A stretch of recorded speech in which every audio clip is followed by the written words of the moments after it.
And we're live. G'day everyone, Mike Jeffrey here, and you are listening to My Creative Journey, Season 3, Episode number 6. Today I have a really interesting conversation lined up with photographer and entrepreneur Craig Holloway. Craig is a landscape photographer who, over the past couple of years, has taken his art in a very interesting direction, turning his photographs into jigsaw puzzles. In this episode, Craig shares how he built Jigsaw Gallery, a platform that transforms images from photographers and artists and turns them into puzzles for everyday people. We dive into how he came up with this business idea and the challenges of running an e-commerce business in today's day and age, and also why puzzles are more than just a pastime and the impact that he's seen in his community by being able to give puzzles back to people and back to artists and back to community members. We also talk about the creative journey, and Craig opens up about what it takes to transition from a traditional full-time job into a creative career. Craig was a qualified food scientist before becoming a photographer, and he reminisces about how his mother would always ask him when he's going to go back to his real job. If you've ever dreamed about making a living from your art but struggled with self-doubt or the fear of taking a leap, I think Craig provides some really practical advice on resilience in this episode, how to push through rejection, and he's had quite a few of those over the years from having his own art gallery installations as well, and trying to get projects out into community, and just how to put yourself out there. It can be a struggle in today's day and age, but I think when you put yourself in those uncomfortable situations, good things do come from it.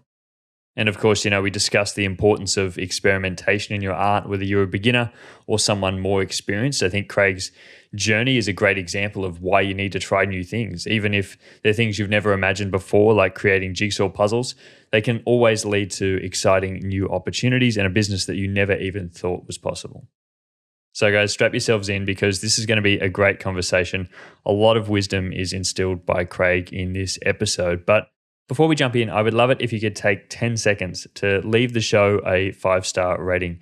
It really goes a long way to push these episodes out to a new audience and people who need to probably hear this the most.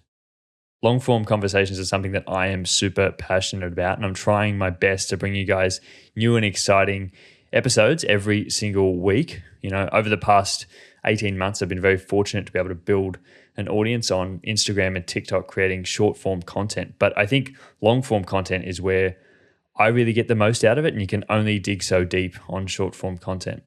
It's hard with the attention span of people these days to try to convince them to sit down and listen to an hour's long conversation, but I understand the impact of it, and I learned so much from listening to other people, and I still learn so much in being able to have these conversations, and I hope that you guys are learning just as much as I am by having these people open up about their creative journey, and hopefully we can pull something out of it that we can apply into our own lives. So if you could just take a couple of seconds and leave a rating or review on either Spotify, Apple Podcasts, YouTube, wherever you are watching or listening to this episode, I would really appreciate it, and it does help so much in getting these conversations and these episodes out to other people like yourself who really do enjoy listening to long-form episodes. But now I don't want to take any more of your time away, so let's throw it over to this incredible episode with Craig Holloway. Hey Mike. Well, good morning, Craig, and thank you so much for hopping on the podcast with me today. It's really nice to be able to, have you on and hear about your journey as a photographer and as a creative person. It's really interesting to be able to get different types of people on this podcast. And that's what I'm really trying to do, and explore all different people's experiences with the creative journey and what they've been able to go through. I actually came across your work. I think I was in a bookshop and I came across one of your jigsaw puzzles, which I'm always attracted to seeing beautiful pieces of like imagery, beautiful photographs. And I saw that and I thought that's a very interesting way to display an image. And I've never really seen it, like I've seen it done before, but I saw a fair few of your pieces there and I thought that's really interesting. So I have to reach out to you, and I did. And I'm very thankful that you were able to come on the podcast today. Do you want to talk through a little bit about what it is that you do? We'll sort of go back a little bit at the start about how you started photography and before that, but do you want to talk us through a little bit about what you do right now? Oh, thanks, Mike, for the opportunity as well. I'm glad you dropped into Collins Booksellers and saw my jigsaws, so it was fortuitous.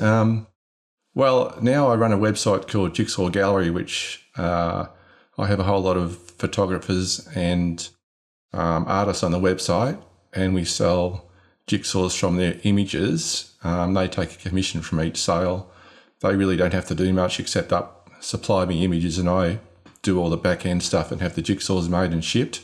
So that really is 80% of my work these days. I'm still a landscape photographer, I guess. I do a bit of work for myself, not as much commercial work as I used to do, but running the Jigsaw website is really busy, and there's a lot of admin and back end stuff, and an e-commerce site is pretty much full time. You've got to be around to answer customer questions, and that's quite important because people expect prompt answers. And I'm also representing all the artists and photographers on the website, so that's important. I do a good job with that first and foremost. So, but I still get out sometimes during the week or weekends, or I take a trip, maybe 2 or 3 days.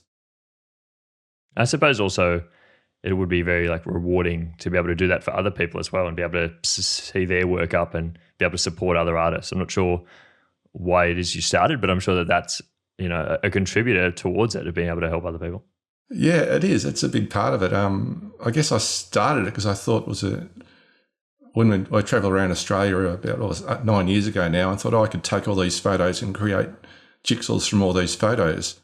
Of course, when you're travelling, as you know, it's quite different to what you imagine, and there's very little time to do a lot of work you think you can do. So I got back from that trip and I had thousands of images, but none that really lend themselves to jigsaws, because I was mainly taking landscapes with maybe a whole lot of blue sky, or there wasn't much detail. So jigsaw images have to be a fair amount of detail. And so that's when I thought, I'll start a website and get all these people from around the country on the website, and I'll fill in all the blanks around the country. So the idea was to have a broad representation of artists and photographers from around Australia and try and represent each region. So that's where the idea started, and it's sort of taken off and kept going from there. And so you weren't originally planning to sell the images as jigsaws when you first went on that trip? No. I just went out and photographed everything I saw basically when I had time, in between setting up the caravan and organising your life around finding a place to stay. So I had it in the back of my mind, but when I came back, I thought, well, there's a real opportunity here, and I just sort of started the site and hoped for the best, and everybody was interested to come on board. Pretty much everyone I contacted said, oh, that's a good idea. Yep, here's my images, off you go. So it's amazing that it's been able to be so successful. Did you ever, the idea for doing them as jigsaws, was that something you'd seen done before, or was it something that you enjoyed in your own personal life? I was doing a bit of work for a manufacturer before I left, and I was sort of doing some photoshopping and creating jigsaw collages for personalised jigsaws. So I had a sort of in towards the jigsaw industry, I guess, and that sort of sparked this idea of creating a dedicated website with a whole lot of images from around Australia on it. So I guess I knew a bit about the industry to start with. And I always enjoyed jigsaws anyway. When I was a kid, I did jigsaws. So it was a family pastime, I guess. When we went down the beach, if it was a rainy day, everyone got stuck into a jigsaw. So you always see images sort of printed, very high quality prints, and there's a big industry around that. But I always think about, being a photographer, how else can you display images? And I myself had never really thought of that as an idea. But after I saw it, I was like, yeah, obviously that's something that you could do. Has the success surprised you when you look at how many photographers have been able to come on and been interested, but also how many works you've been able to sell? It has been a bit surprising. I mean, really, leading up, really COVID really sparked it. It went mad in COVID because everyone was stuck at home and orders went sort of crazy. I mean, we don't get that same volume of orders now, but I think there's a bit of a flow-on effect. People rediscovered jigsaws and enjoyed the enjoyment and mindfulness of doing a jigsaw. And it's very good for your mental health to sort of get away and not think about all the issues you've got. And doing a jigsaw does that. So that's why I think I really like it, because I feel like I'm doing something people get some enjoyment out of, and it really helps them in their day-to-day life. A print is great, but it's a static thing, whereas a jigsaw, you've really got to look at the pieces carefully and look at the fine detail and, maybe think about the place, or more than you'd look at say a print, I guess, on a wall. So I get a lot of pleasure out of thinking about people doing my jigsaws, and I hope everyone else does too on the website. I suppose as any sort of artist who's creating art pieces or creating images or creating prints, you're not really ever getting people that close to your artwork as you are with the jigsaw. Like, people are staring at them up and close, very in small detail. And I suppose that is there any sort of like pressure in that when it comes to like creating the images, or do other people, when they come to you and want to submit a work for like a jigsaw, is there any extra requirements that go into that when thinking about are you able to turn that image or that artwork into a jigsaw puzzle?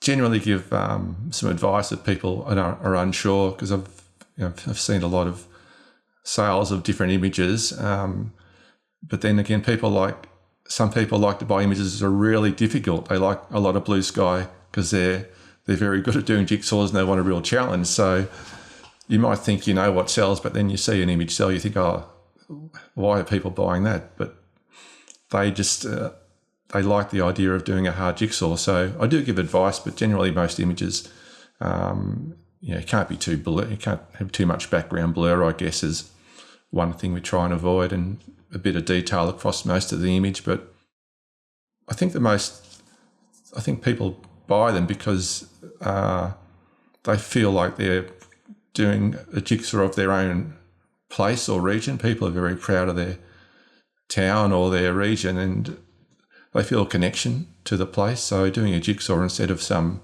image from overseas, which is no relation to them, they feel a bit more connected. I've always said that when it comes to art, like the people respond more to things that they can directly relate to, and that has to be a driver when it comes to you creating artwork. And I think that people can often think that just because a place is very popular or it's a beautiful image necessarily means that it's going to do well. I'm sure that you've seen that through your career as well, but through the jigsaws, that it is often like the smaller places that actually more sort of deeply connect to people that probably do well. Yeah, I mean, I do a lot of work in the sort of country, and people are rapt that you're there taking photos, and because sometimes they feel a bit left out and they see an image that they can make into a jigsaw of their town. They're quite thrilled about it because it's, they probably feel like they don't get much attention. So I think that works well with people who want to do a jigsaw of their town. They feel a bit of connection and a bit of history there. Has that sort of changed the way that you approach photography now, being like, if you're intentionally going out to take photos for a jigsaw, are there different ways you're thinking about it? Are you heading to different places than you've normally been before?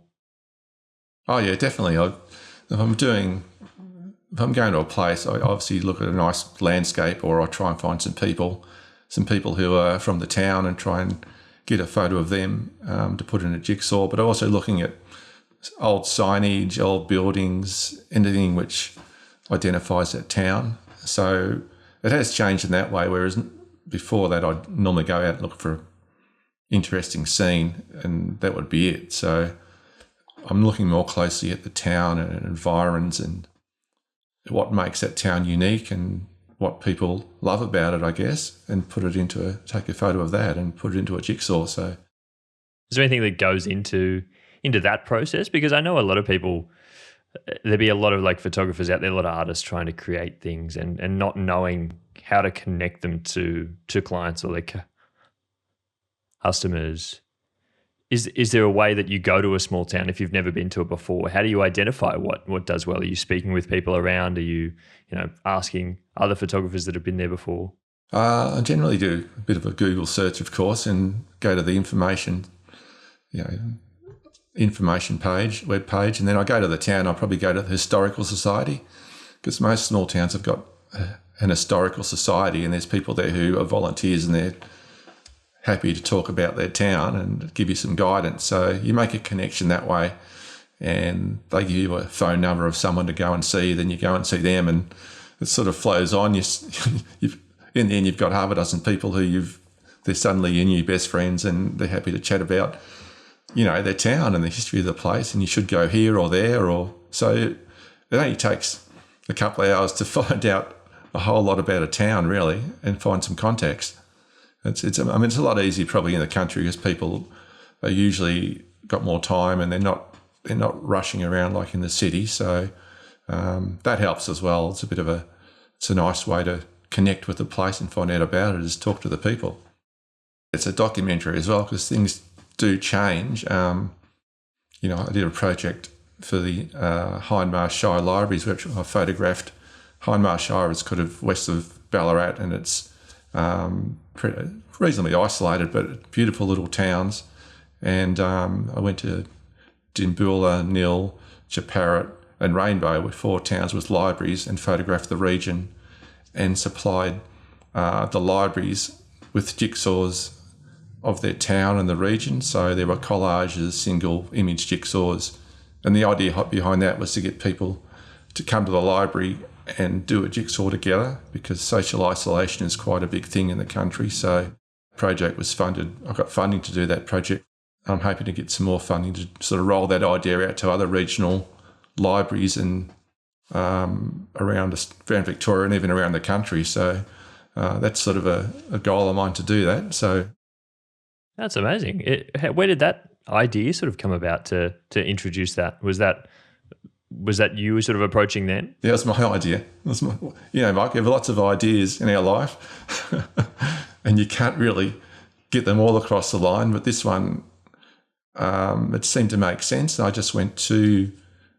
approached every library in Victoria, and Hindmarsh Shire Library got back to me, and the funding had to come from an actual Shire library. So they did all the application and got the funding through State Libraries Victoria, and we did the project, and it was a real success. So sort of got a template for how it works now. So I'm really keen to go out again and find some more places to photograph and supply them to libraries around the state.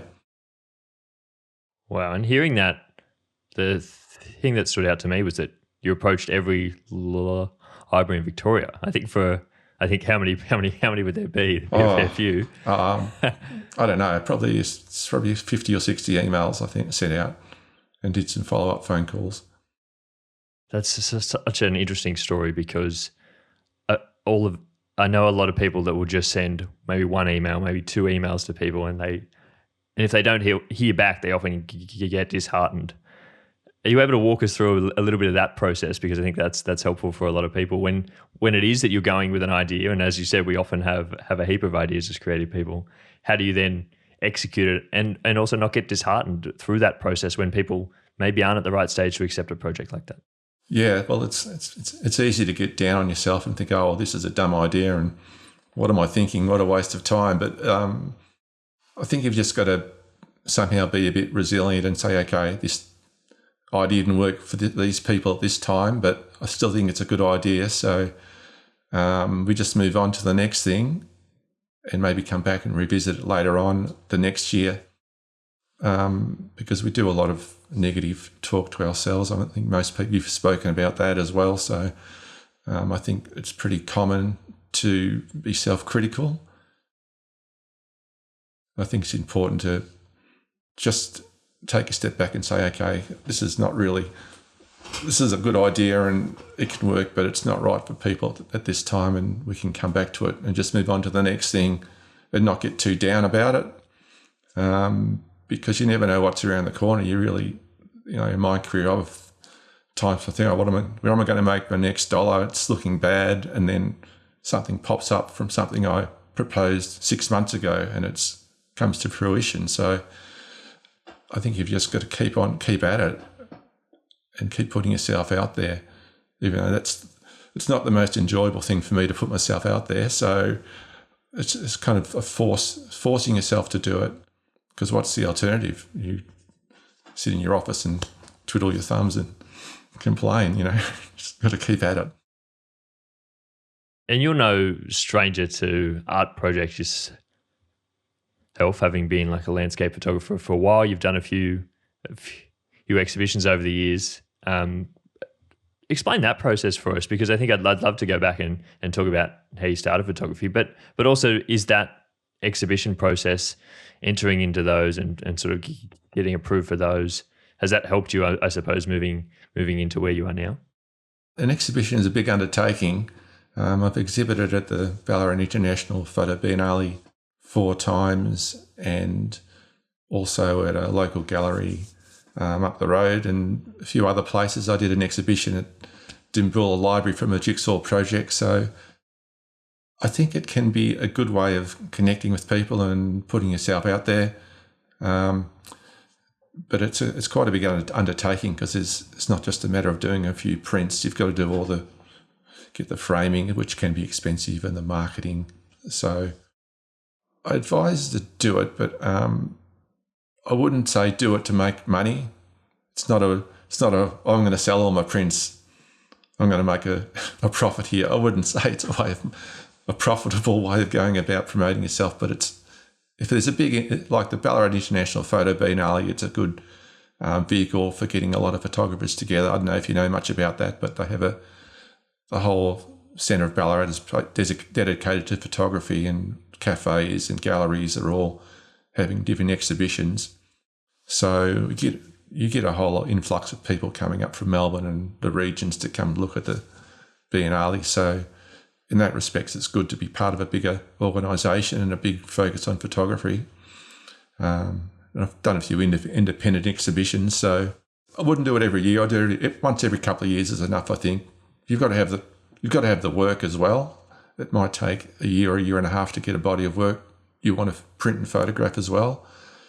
You've got to think of a theme as well. I like to have a theme running through the exhibition, so it's not just random images I've taken, so I can sort of tell a bit of a story about the whole process. I'm sure that there's more that goes into that, and it's more rewarding on an experience sort of standard rather than how much income you can earn from it. As you said, it's probably if you're trying to do something for financial reasons, it's probably not the best thing to do. But experience-wise, it probably and being able to build those connections in the industry, we all know how important those things are to be able to get sort of the word out about your own work as well. Yeah, it's a good way of somehow cataloguing your work, because you've got to think up, well, this image, looking through you might have taken images over the course of a couple of years and working out which 12 images tell the story of what I'm trying to get across, and it can take days or weeks to, cull it down to a dozen images, and then you go back and think, oh, maybe this one's not right, or you might add a couple more or take a couple out. So it can be a long process in itself to get the images down to a finite number, I guess. It's always one of the hardest things, I think, as a photographer, is trying to choose which ones of your work are the best. And again, art is so subjective. So you can have an idea in your head, but it may not be what other people think. That's right. Yeah, I think you just got to please yourself in a way. Just if you try and photograph for other people, I don't think it works very well. Really, the images that I take are what I like, and in a way, I'm not really fussed whether other people like them or not. I like them, and I guess that's what matters in the end, because you're doing art in a way for yourself, in a way, not for other people. They can like it or not, basically. I've always liked this saying that if you create art for yourself, health, then there's always an audience for it, because if you're trying to create for someone else, you don't necessarily know what other people enjoy. And so I think at least if you're creating for yourself, you at least know that you're going to enjoy it. And I think more often than not, if you enjoy the work, then others will as well. Have you always had that sort of approach? When I first started, I was living in New Zealand actually, and we ran a gallery in New Zealand in a sort of town up in the far north in a place called Russell, which was a tourist town. And we had a mate of mine started a photo gallery, just exhibiting photos of the town and the region. We didn't know what we were doing, and so we decided, well, we'll just print what we like and see if other people like it. So it went really well because there was a steady influx of tourists, people coming in on cruise boats. So it was a steady business, and people appreciated buying a print from this little town. So ever since then, I've realised that's a good way to go about it. Just print or exhibit what you like, and other people will like it too, hopefully. And you talked about starting photography there. When in that journey did you actually start photography? Have you always been interested in photography? Yeah, I guess I really started back in the late 1990s, which seems like an eternity ago. But travelled overseas and took, I can't even remember what camera it was. It might have been a Pentax something or other, and shot mainly transparency film. And we lived in the south of France for eight months, which was pretty amazing, and toured around and took photos of that region. I didn't really take it up full time until probably lived in New Zealand for 7 years, and then did a bit of photography there. Had a gallery, but it wasn't really. It was just trying it out to see if it worked. It wasn't a career. I guess I arrived back in Australia in 2007 and been away for 20 years, or been away from Ballarat for 20 years, so I didn't have many work connection. I had to decide what I was going to do, because I used to be a food scientist back in the 1990s as well, so that was an option to go back to that, which my mum really wanted me to do, but I said, oh no, I'm going to give photography a crack. So I did a small business course, and at that time, this small business course, you could get payments for a year if you completed the course and had an idea for a business. You get every fortnight you get a payment for a year if you completed the course. So I did this course, got this payment for a year. It wasn't a lot, but it was enough to sort of keep you going. And I went out and bought, I don't know, $20,000 worth of photography gear, and had a mild panic attack when I got home and thought, oh, well, I guess I'm a photographer now. I better make this work. So that was a scary moment, sort of coming home and realising that I had all this gear and I had to pay it back, and I better get moving on becoming a full-time photographer. So that was about 2007, I guess. I think that's one of the hardest things for any photographer, is understanding how much you need to invest into photography before you even start. Yeah, it wasn't a shock, but it was a shock when I had to pay for the equipment, and didn't really know how it worked properly. So it took a few months of getting used to the gear and going out and just trying to sell my services, I guess, create a website and do all those things, get an ABN, all those backroom things you have to do to start a business. How were you feeling around that time, sort of walking away from a career in that? I hadn't worked in that field for a while. In New Zealand, we ran a luxury lodge for about 7 years in the Bay of Islands in New Zealand. So I was working in the, hospitality industry and doing photography on the side. that kind of career was it felt like it was all laid out in front of you. You could see the progression. You could see what you're going to be doing in 30 years, whereas photography seemed like an adventure and more creative, obviously, and you never knew what you were going to photograph or where it was going to lead in a way. So that, I guess that made me feel better about my life in a way, that I was doing something creative with my life instead of sort of working 9 to 5. I think that's why I've always been interested in like the creative journey, because there aren't very many people that I know that have gone about it the exact same way, and there is 1,000 ways you could go about being an artist, and over the course of your career you don't know what's in store. As you said, opportunities can come up here, there, and the other, and you've got the space to be able to decide whether that's something you want to go down or not. Whereas other careers, as you said, are very much here's exactly where you'll be if you continue at this for the next 30 years.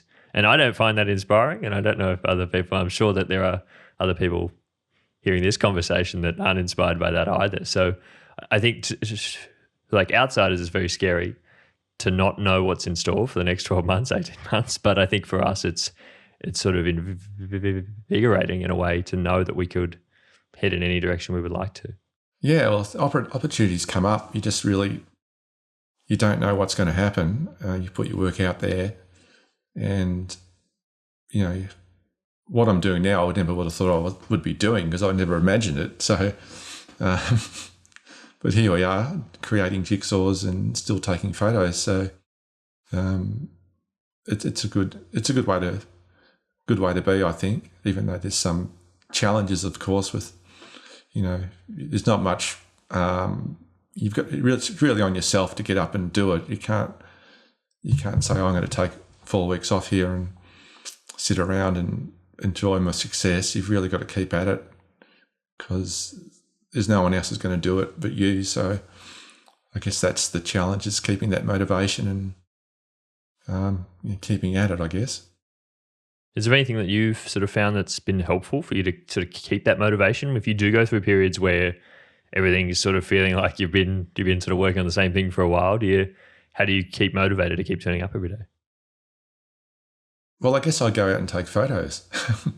I go to a new place and take some photos and feel a bit reinvigorated about, seeing a new town or a new place, or go back to somewhere I've been before, and getting out in nature and meeting people on the road. I quite enjoy doing that. So you can get stuck in the office quite a bit, and it's probably not good for you to be here 5-6 days a week staring at a screen, but sometimes it's necessary. So it's always good to get out and find a new place to photograph and new ideas. And it gives you, I think, getting away from the computer frees you up to think more creatively, because you can get stuck in this rigid, I've got to pay the bills, I've got to invoice this person, I've got to do my BAS, all this stuff, which is a bit boring. But getting out and just thinking about being creative makes you more creative and seeing things differently. It might take me a day to sort of unwind and see things in a photographic sense, instead of just driving and staring at the road and obsessing about things that I can't control. So I've always been someone who loves to go and do other styles of photography to inspire myself and to get myself back into it. As everyone probably knows, I'm a wedding photographer primarily, but I love to go out and do other styles of photography. And I think one of the things that interests me about you, Craig, is that I only hear you talk about like a landscape photography. Was that something when you first started that you always had that understanding that you wanted to do landscape photography? I guess when I say landscape, I'm more about, I like capturing people in their environment. So a lot of photos will have a person walking in front of a shop, or someone pushing a pram, or people lining up. So I guess I'm creating people in their environment in a way. And I do a lot of images of abandoned sort of buildings and shacks and petrol stations, and probably stuff that people think, why is he photographing that for? That's ugly, but I find a bit of beauty in that broken down petrol station, because I think about the time when it was a thriving business and people worked there and what they did, and how times have changed, I guess, since then. So I just use landscape photography as a broad overview. I've done a lot of commercial work also for clients for their websites and headshots for websites. I worked for the local newspaper in Ballarat for a number of years as a sort of a part-time casual photographer. So if they were short, I'd go in and work probably three times a week sometimes. So I did a lot of. It's a way of really learning your trade. If you're working for a newspaper, you've got a list of jobs. You might have 10 jobs, and you've got half an hour to travel between each job, and you've got 10 minutes to get an interesting photo of. Could be, a kid's won an award, or it's a prize bull at a show or something. So you're working with kids and animals and people and sport. So you really refine your craft, I guess, getting an interesting shot in all different sorts of lighting conditions as well. So that was it. It was an interesting part of my career. But when I got back from travelling, I decided I really wanted to not work as hard at the commercial side and do something a little bit different. So that's when the Jigsaw idea took hold. Interesting to hear you say about the sort of difference between sort of being a landscape photographer versus being someone who is documenting every day, like as you were talking about the work that you do. Have you found that you're able to describe what it is that you do easier over the years? I think that like when we talk about what we do, it's easy just to blanket us into a very broad generic style as a photographer. Have you found that your style has sort of like narrowed over the years? I think it's expanded really, because I've probably learnt more about photography and photographing people in different situations, and I think I've expanded because I've learnt more. I guess I wouldn't never really say that I know everything about photography. There's so much to learn. I mean, I learn from you. I learn something new every day, which is that's credit to you to be able to put these videos out. Really helping starters as well as people who've been in the business for a long time. So I've probably become more creative and think a bit more deeply about it. Whereas when I started, I didn't have as much technical skill to really understand what was possible. Having better quality. Getting a medium format camera was kind of a game changer as far as taking high quality prints. So that took a bit of learning how to use a different sort of camera. And I think the results were better because I was thinking about it more deeply and what I needed to do to make it a better image. So yeah, I think I'm probably a broader photographer or can photograph more different things now. Amazing to hear you sort of say that you're still expanding, you're still growing, you're still learning things. I think for a heap of people, they're in that position where they're thinking, how can I start because I don't understand everything? And interesting to hear that you saying that you're still able to like learn things even being so far into your career.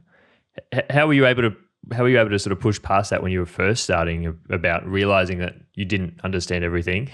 You just have to go out there and have to do the work. Probably ignorance. I don't know. I think just being ignorant and just saying, oh, well, I see other people doing it. Why can't I do it?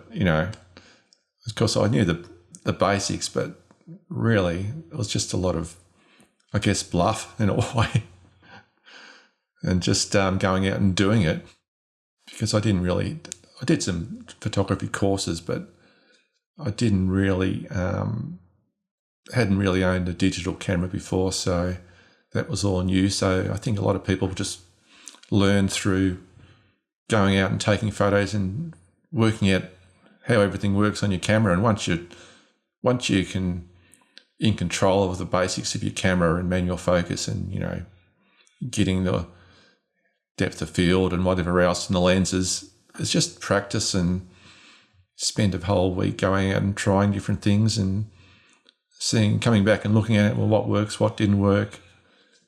It's just it's a whole lot of trial and error, I think, at the start.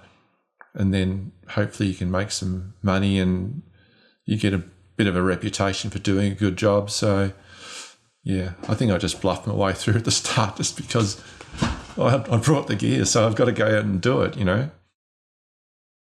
and I always think if you knew what could go wrong, I think that you would be in like a worse position because I don't think you ever would start. And I think that was one of the reasons when I first started, and I started working with other people as well and thinking that, I don't understand everything, but it'll be okay. It'll all and I think I have that in my head as I sort of reflect on those times. I think, I probably shouldn't have gone into those situations as unprepared as I did. But you didn't know. Yeah, you didn't realize, and I think if you did realize, you wouldn't put yourself out there, and you need to just throw yourself into unfamiliar situations because it is the best way to like learn new things. And as much as I try to educate and I try to help other people understand things, the only way you can really understand things is by actually going out there and trying things. I always say that failure is the best way to like learn like new things, and I've made so many mistakes on the job.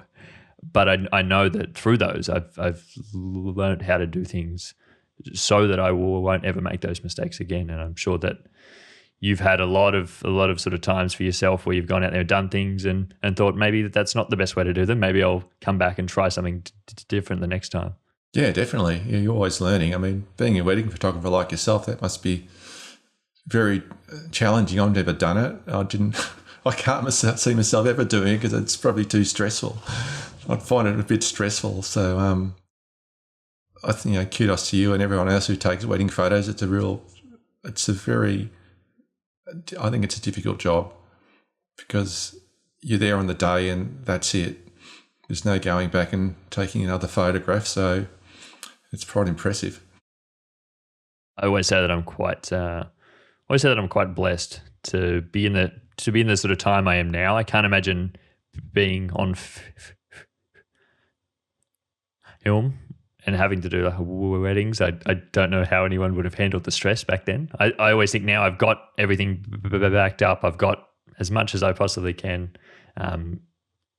in the sort of way that I'm not really that stressed about it. And I do find a lot of enjoyment in those environments. And just as you were saying at the beginning, like being able to talk with people and sort of find those moments that really resonate with other people, being able to document those things for them that are really special. I really enjoy that as much as you would love going out to a small town and being able to document those memories, those sort of times for other people. And I think that's what I tell other people: experiment with different types of things because it might not be the first thing you try that is the first thing you sort of fall in love with. I know I did a lot of family photography when I first started, and I just really didn't enjoy it. I couldn't find anything in that. And interestingly, because I then did wedding photography afterwards, and I really enjoyed it. And I think that, and I surprised myself in that. I always said, if I didn't like family photography, so I probably won't enjoy our weddings as much. And then I really had to sit back and think, I don't really know until I try. So I just have to try one. And I think after I did the first one, I was very surprised at how much I did enjoy it. And I think for a lot of people, it's a big combination of a lot of different styles of photography. And I always thought that because you are able to do so much over a day. And there's so much, I think people were surprised how actual creative you can be in it. But also that you're just working with like one person as well. Like you're not trying to impress everyone on the internet. And I think that's an easy trap to sort of fall into in our sort of day and age. I'm just trying to work for one person. And so if I can really connect with them, if I can talk with them beforehand, understand what it is that really is special to them about this day, and be able to give them those images afterwards, I think it's such a think it's such a rewarding career that I've been able to have in it. So yeah, I surprise myself in it, and I always tell other people, just try things, and if at the end of the day you just hate it, well, that's okay. You as you said, move on to something else, and there's plenty of other things out there you can try. Absolutely, yeah. I think it's quite obviously it's a tough market because there's a lot of competition, but as you say, it can be quite rewarding, especially if you're working one-on-one with a couple and they're wrapped with the results. So, that's great satisfaction there, I think. Yeah, absolutely. I've always thought that, and I think it's much more rewarding than other work that I've done with other brands or other businesses as well. When you don't sort of see that one-on-one connection, and when they are working with a few different people as well, you can feel easily like a left out. But I've always gained that reward by being, really sort of close to the person and really understanding their story. And being able to take the time to understand, as we said, like talking with people, I think is one of the best ways to improve your art, because you understand what it is that other people are sort of healing from your artworks as well, and being able to add more emotion into it. Ultimately, I think that's the best way to be able to speak to other people through your art. Is there anything that you're sort of dreaming of in the next few years for yourself, Craig? Anything you'd love to do, expanding out? I'm sure, as we said, you don't really know where you'll end up in the next few years, but are there any sort of future projects you're working towards, other things you would love to do? Yeah, I'm working with a guy named Adam McNichol, who is a publisher for a company called 10 Bag Press, and he's created a raft of great books of the Western Victoria on the Mallee and the Wimmera, and also a working dogs book, which is cattle dogs. And I hooked up with him, and we're doing a book on the Western District of Victoria. So I've been out photographing all these small towns for the book, which is going to be launched in August this year. I think it's being launched at the Dunkeld Writers Festival in August. So Dunkeld's a small town sort of west of Ballarat, I guess, 2 or 3 hours. So that's been fun. We're going to create jigsaws to go alongside the book, and that's an exciting project which we're working on together, and we've got a few other book ideas coming up in the future. So hopefully we can keep working and creating books and jigsaws. So I never published a book before. I've had ideas to do a book, but I can never get an idea of what it would be or how it would work. So Adam's an expert in book publishing, so he looks after all that, and I just take the photos and create the jigsaws, so it works quite well.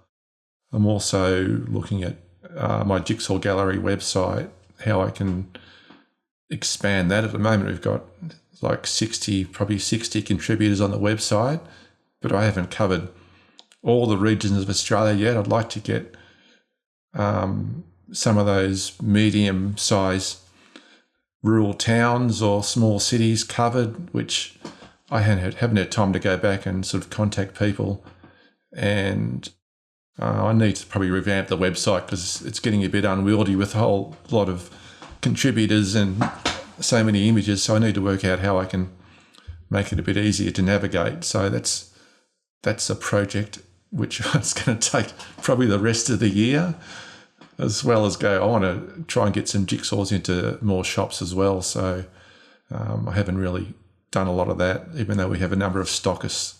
I want to probably go to Melbourne and try and find some good place to stock jigsaws, and even maybe find someone in Sydney who can do some legwork for me. So, and we're trying to expand our range we do personalised jigsaws as well, so people can submit their own photos to create a jigsaw, and try and get some more, like wedding photographers can actually come on board and have jigsaws made from their wedding photos to supply to their clients. So it's people have different wedding packages, so that might be an idea to include a jigsaw or two in the package, which would be nice for people in the wedding party. You might have 20 or 30 people who lining up in the wedding party. I don't know what the standard size is. I guess it varies for each wedding. But some of the, probably your auntie or your grandmother in the wedding party would like a jigsaw.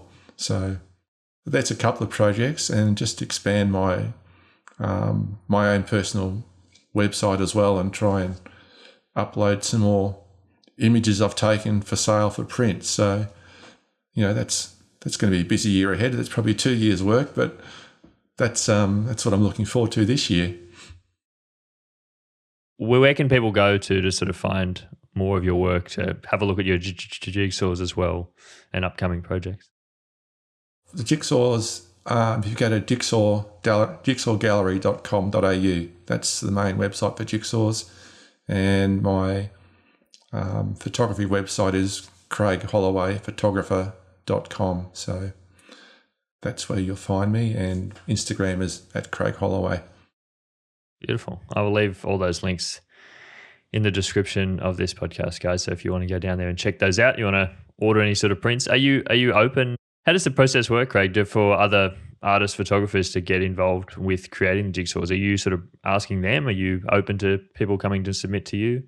I get a lot of submissions. I guess I've got a group of listed photographers and artists, which I have displayed on the website, and I'm not trying to reduce the number, but I'm just trying to refine it so it's a bit easier for customers to scroll through. So I might open up submissions, and even if you don't get listed on the website, you can still create jigsaws of your own images if you're going to a market, or you just want to see what they're like and give them family and friends. You can just order one and see what it's like. I mean, a lot of my number of my contributors on the website sell jigsaws at markets, and that's the best place for selling a jigsaw, because it's one-on-one with someone, and people can talk to the artist generally. So if you're just starting out, it's no barrier to having jigsaws made. You just contact me and I'll help you with the process, and help you, maybe if you can't design the box label, I'll create a label for you as a starter and have a jigsaw made and see what it's like, and you can go from there. So, people have started small and grown quite big. So it's you just have to contact me and see where you're at and what we can do to work together. Beautiful, Craig. That's amazing to be able to hear that other people can have their own artworks turned into jigsaws as well. And I think that there'll be a fair few people interested in that. I know I am. If just in closing, if you could give anyone any piece of advice, or that artist who is just first starting, when they're way back, they're like transitioning out of a career into an artistic career, any sort of advice that you would actually give to that person?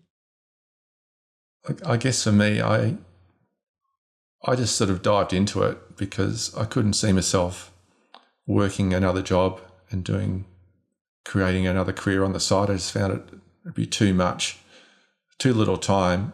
And I guess that worked for me because I really put a lot into, I worked full time for probably 5 or 6 days a week, just trying to get it going. And if I hadn't have done that, I don't think I would have lasted, because it would have just been too hard to get that momentum and get your name out there. And it can be, as you know, it's full time really when you get into the depths of photography as a career. It's sort of never ending. the options and the equipment you can buy and what you can do. So for me, I just went in full time and tried it out. If I failed, well, I guess it depends on what stage in life you are and how much support you've got. It'd be quite hard, I think, if you didn't have much support. Like, I had good support from my parents, and I was sole dad to my son when I started, so I needed a career which was more flexible as well. So I couldn't work a 9-to-5 job really and be available for all the things that required. So it suited my circumstances to just go in full time and see what happens. So you never really know what can happen unless you really give it 100%, I think. I think 50% is not going to cut it because there's so much competition out there, and there's people who are, dedicating their whole time to creating a business themselves. So that would be my advice, but everyone's different, so it may not suit everyone. The worst thing you could do is hang on for years and be forever wondering what you sort of could have done had you have just thrown yourself all in. So. I think so, yeah. I mean, I didn't really start full-time till I was 40, so, I mean, that's probably quite old to start a new career, I don't know. But it seemed like that was a time to give it a go. It was then or never, I guess. No, I definitely hear from a heap of people, and I get a lot of messages from other people that have been in careers 10, 15 years and think, how can I transition in now because I'm in? It's hard to sort of be able to give that up. But I think that, that sort of advice from you, I think that'll hit for a lot of people. So I really do appreciate that. Oh, pleasure. Well, thank you so much for hopping on with me today, Craig. As I said, I'll leave all the links to all your stuff down below, and hopefully other people can go and have a look at your amazing work, and hopefully can have a look at the jigsaws as well. Thanks, Mike. Really appreciate your time. No worries at all. Well, that is the end of today's episode. I really hope you enjoyed listening to this conversation half as much as I enjoyed having it. If you did enjoy today's episode, I would really appreciate it if you did leave us a 5-star review on Apple Podcasts or a 5-star rating on Spotify. Or if you're watching over on YouTube, give us a thumbs up and leave us a comment down below to let us know that you did enjoy this episode. Also, feel free to share this episode on Instagram and tag me at Mike Jeffrey Photography so I can reshare them on my stories. And also message me and let me know who you would love to hear on an upcoming episode of this podcast. I've always tried my best to be able to have conversations with people who are in the creative space and people that I think would be a good fit on this podcast, and I would love your input as well. In a very privileged position at the moment where, I'm able to reach out to people and have them on my podcast and have really interesting conversations with a whole range of people in the creative space and talk about their creative journey. So if there is anyone you would love to hear from, please let me know and I will do my best to try to get them on the podcast. At this time, I would also like to acknowledge the first creatives of the land on which I am recording today, Aboriginal and Torres Strait Islander people of so-called Australia. As we tell stories of today, I just want to reflect on how First Nations people here and across the globe have guided and informed our understanding of the creative journey. But until next week, friends, have a lovely week, and I will speak to you all again next Monday. Bye. Editing and post-production on this episode was done by Mossy Heart Media, and music was created by JW Payton. Hey Mike.